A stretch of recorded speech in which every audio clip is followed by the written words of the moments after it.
We flipped this duplex in 6 months using $1,200. And this is how we did it.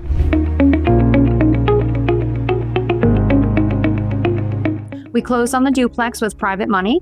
We got started right away, rented out the garage for immediate income. And we renovated our first side and placed the tenant. Then we finished this side, and now we're selling it to a buyer.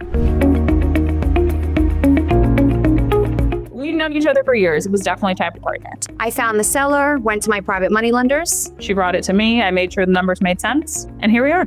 So today we're closing on this deal with a 32% profit margin. Partnerships like this create a positive impact in the community, from taking a home that was less than desirable before, making sure it's a clean, healthy, beautiful place to live, and putting it back into the community. Our lenders made money, our tenants got new properties, a buyer is getting an income-producing property, and we got to partner. This is our first flip together, but it won't be our last. I'm Alexis McGee. And I'm Jennifer with JP Property Buyers. We'll see you around town.